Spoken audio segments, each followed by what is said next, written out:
Hailey, I can't say how excited this crowd is to see you and how excited I am to see you. Thank you. It's something we've been talking about for a while now, maybe 3 years since this forum was launched. So thank you for being here. Thank you for having me. Hailey, you and I met a long time ago, 8 years ago, I think, and it was for the cover of a male magazine, and we were doing a profile. And I think you were at the beginning of your modeling career, is that right?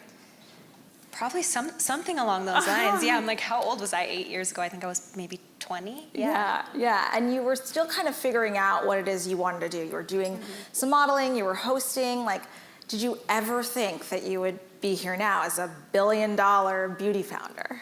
I mean, I definitely knew I always had a dream to have my own business and do something that was a departure from the modeling world. I always felt like stepping into that world of modeling and editorial and all of those things was the first step in a bigger picture that I saw for myself. I didn't know right from the get-go that it was going to be in beauty. I was always very interested in fashion and clothing, and that's why I loved working in the modeling industry in the first place, because you're surrounded by the most incredible fashion and beauty and all of those things. So the vision started to become more and more clear to me as I became more beauty obsessed myself. I always have been my entire life. I came from a mom and a grandma who are also both very, very beauty obsessed, and I feel like they instilled that in me from a very, very young age. And I felt like through my career and through working with some of the most incredible makeup artists and hairstylists and photographers and all of these different people, I was really able to just be a sponge and absorb so much from the people that I was lucky enough to work with. And over the years, it just became more and more clear to me that beauty was a space that I really wanted to be a part of. I felt really passionate about it. I felt really interested in it. I am such a skincare junkie to the core. I love skincare. I love beauty. So it just, from there, it started to become very clear to me. It also seems very authentic. I know I'd heard, and I think we've probably all read, you were interested in dabbling in other industries. Maybe it was food, maybe it was fashion. When did the formal idea for Rhode kind of crystallize? The formal idea really crystallized in 2020 during the pandemic. So that's when I would say for a year or two even before that, I was thinking, okay, I know I want to do this brand. I know I want to do it in skincare, but I don't really know what that looks like exactly. What is going to be my ethos? What's important to me? What do I really want it to say? What do I want it to look like, feel like? What do I want it to do? And with the pandemic, I was like, okay, we don't know how long this is going to last. We don't know how long we're going to be inside for. I finally felt like I really had the time to sit down and hone in on really what the idea was and what the world was going to look like. And with that time, I was able to call my now co-founders, Michael Ratner and Lauren Ratner. And I said, hey, I have this idea. I've been thinking about it for a really long time. I call him Ratty. I'm like, Ratty, I know you are definitely not in this beauty world at all, but here's my idea. And I was wondering if you guys would be interested in helping me. And together with them, and Lauren has a fantastic background in marketing. She's so brilliant, so smart. I came to them, I said, here's my idea, here's the concept, here's what I want to do. Very edited, very curated, really strong brand story, really great visuals, very editorial, very sporty, very on the go. As somebody who, I was really taking all my life experiences and putting it into this brand. I'm like, okay, so when I travel and I'm traveling to set to go to a shoot, here's the things that I always need to have with me. If I was going to be stuck on a desert island, what are the 3 things that I need to have with me when I'm on, when I throw something in my bag, what are those things I need to have? And it started to really evolve from there to this idea of kind of your skincare wardrobe, the perfect white t-shirt, the perfect pair of jeans, the perfect leather jacket. I'm obsessed with leather jackets. I have a crazy, insane, over the top collection. I'm but I am obsessed with finding the perfect leather jacket the same way I'm obsessed with finding the perfect moisturizer. And that was really where the idea stuck to me, where it felt very, very clear that I wanted to make one of everything really good. And that was where that concept came from. It seems like it kind of helped that it was a bunch of seemingly outsiders from the beauty industry, not your traditional operators, not your traditional, someone who worked at Estee Lauder or L'Oreal for 20 years, that allowed you to kind of break the rules. Is that what you feel like? I think that I was very, very clear from the beginning that I didn't want to do it traditionally. I did not want to use an incubator. I explored every avenue you could because I wanted to know what everything looked like. But I knew that I wanted to put my own money into it. I knew I wanted to be the majority owner always. And so through the evolution of taking different meetings and talking to different people, I figured out what path was going to be best for me. And that was for me to be the one that put in the majority of the money. And then I found my partner who, we came together. They were kind of like my operator at the time. And we just grew it from the ground up organically from there. I mean, it's phenomenal, right? I think when all the numbers came out a couple of weeks ago, 212 net sales, all direct to consumer, 3 years. I think everyone was like, what? Like, how do you... I'm like, what? How did you do that? I mean, it really seems like unbelievable. And it really comes down, I think, to all of us in the room, you. I mean, how do you think that, was it your gut? Was it your instinct? What was it? I mean, I will say, over everything, I do think that I follow my gut and I follow my instinct. I feel like that's something that's very, very important. As a woman, I think that my intuition is very, very strong. My instinct is very, very strong. I feel like that's only increased and only grown as I've developed that and gotten older and had different experiences. But I also have to say, like, our consumer and our customer is just so insanely loyal. And I feel like the thing for me with Rhode is that it's not just about the product, it's the whole entire world of Rhode. It's the way I want people to feel something when they get the products, when they use them. I want them to feel that they are a part of something. And for me, that's like this weird little world I'm building in my brain. It's a lifestyle, it's, product, it's a feeling, it's imagery, it's, your phone case. It's so many different things. It's that expands so far outside of beauty to me. And from the beginning, I remember being in a meeting really early on, and I was like, I don't want to just be a beauty company. I want to be a tech company too. Like, I want to just be more than one box of something. And that's really a big goal of mine, is to keep expanding that world to being so many more things than just beauty and just skincare, because I think it's possible to be so many more things than just that. You know what I think is so interesting is that you've often attached products to things, but first you've created desire, whether it was somebody wanting to mimic your lipstick or your blush or your, you don't call it this, but everybody on the internet called it this, glazed donut skin or latte makeup, which I think is really brilliant because it really does feel like it's you. Do you really feel like the brand is a reflection of what you like and what you are about? It is like, I am Rhode and Rhode is me, and there is no separation to me. Everything that I'm putting out there are things that I genuinely use myself. I don't believe in overconsumption. I don't want to give people something that I wouldn't actually use, that isn't actually part of my routine, that's not something that I genuinely am obsessed with and love. And everything that I'm doing, all the videos I'm doing, all the products that I'm using, it's genuinely because I like it.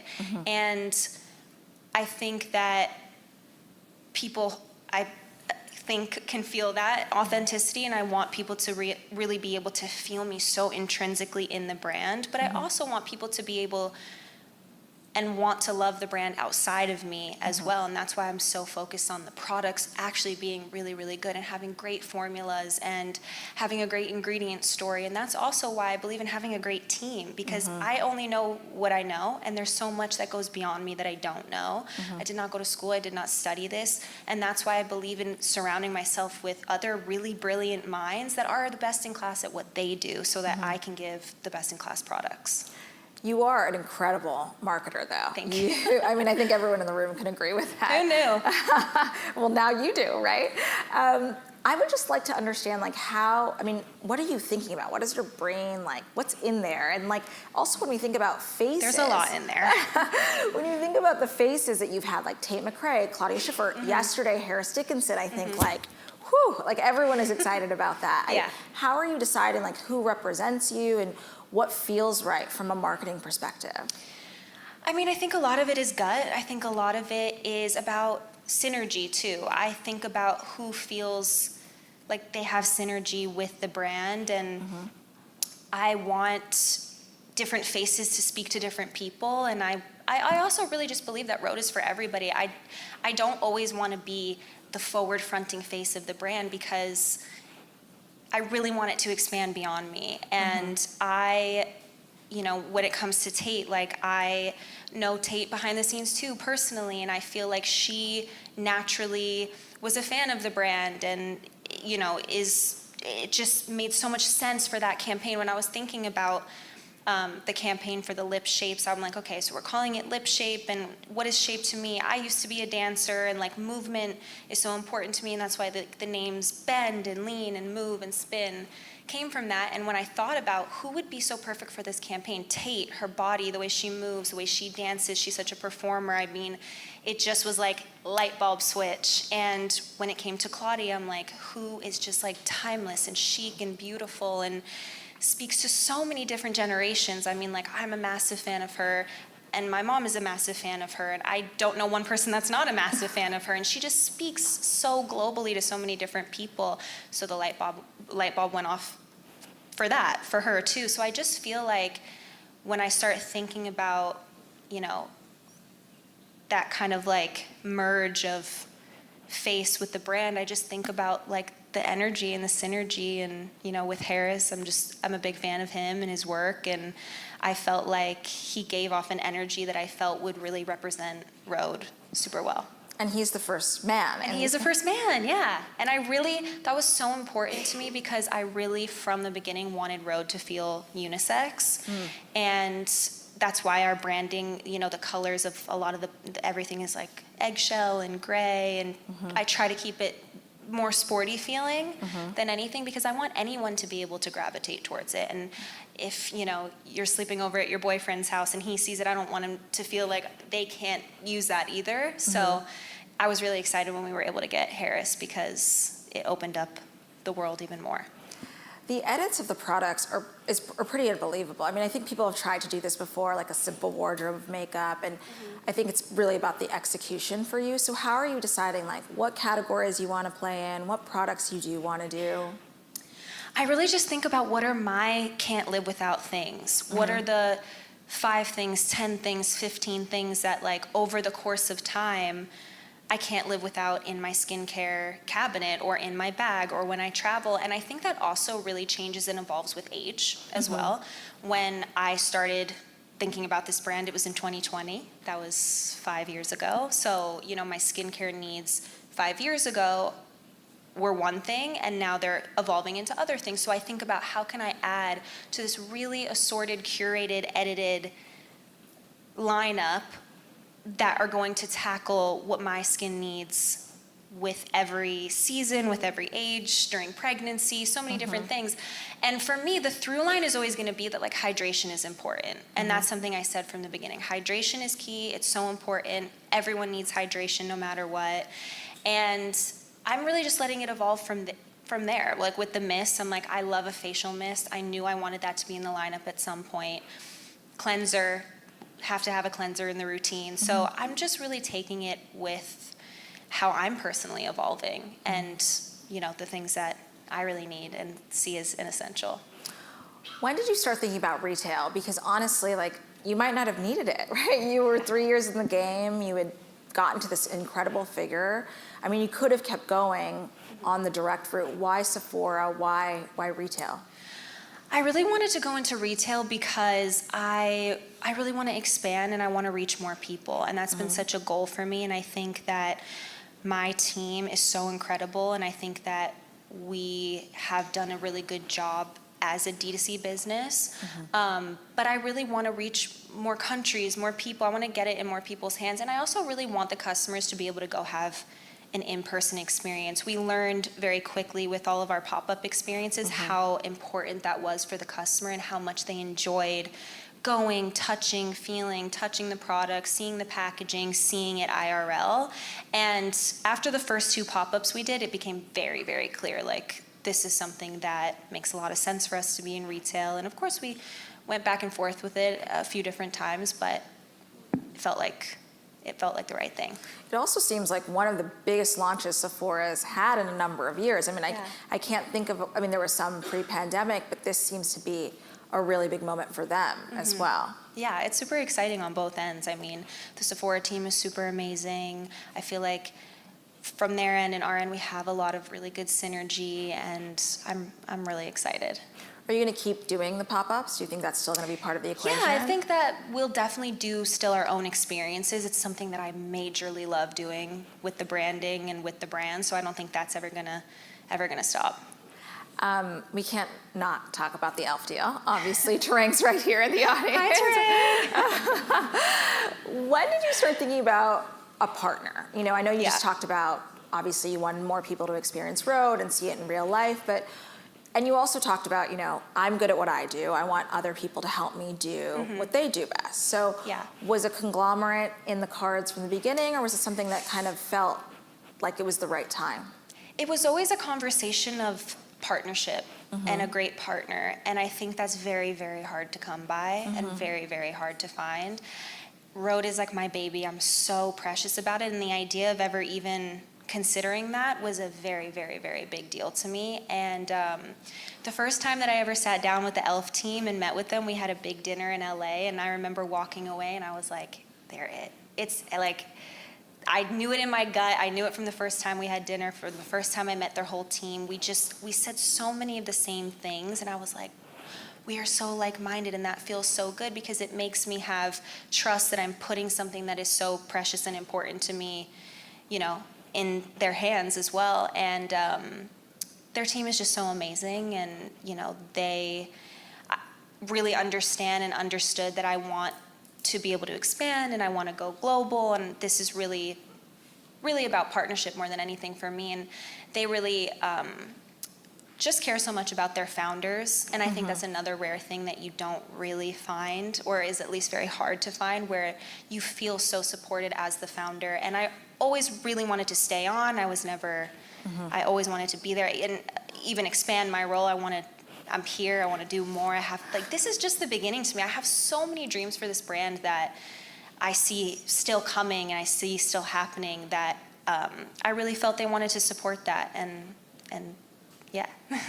You know, when I talked to Tarang a couple of weeks ago, he said he doesn't think of you as a celebrity beauty founder, and we've seen so many of those kind of come and go. I mean, what do you think it is about you that kind of bucks that trend? I am a beauty lover, through and through. I love being part of the beauty community. I feel very immersed in it. I feel very immersed in the world of skincare. I really am about my business, and I really am about being so intricately involved in my business, because to me it's so much more than that. It's me come to life in this world that I've built, and I just couldn't see it any other way. So it's I don't even know how to separate it, because I can't see it any other way. It's Rhode is my world, you know? Do you think it's the focus also? This is your job. The way that I hear you talk about it is not the way that other people may, they may have their other side hustles. Yeah. It just seems like you're so... It's so interesting, because it so doesn't feel like a job to me. I love what I do. I love building this brand. I love being a part of it. It has brought me the most joy. It's given me so much passion. It has taught me so much. I mean, the things that I have learned through this process, I would never have learned anywhere else. And that really comes from being boots on the ground and really just being around so many brilliant people that I'm learning from and that are teaching me so much.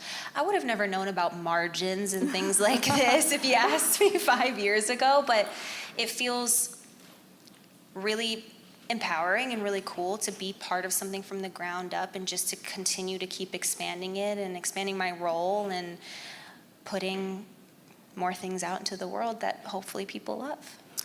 We've talked about Sephora, we've talked about e.l.f. Obviously you have great expansion plans there. But where do you see Rhode in 5, 10, 20 years? I mean, is this a forever brand? And we talk about that a lot in beauty. Who's going to be around, not even tomorrow, but in a decade? I mean, I really do see, I know we've only been around for 3 years and we're still such a baby, but I do see us being a legacy brand. I said it from the beginning. That is my goal.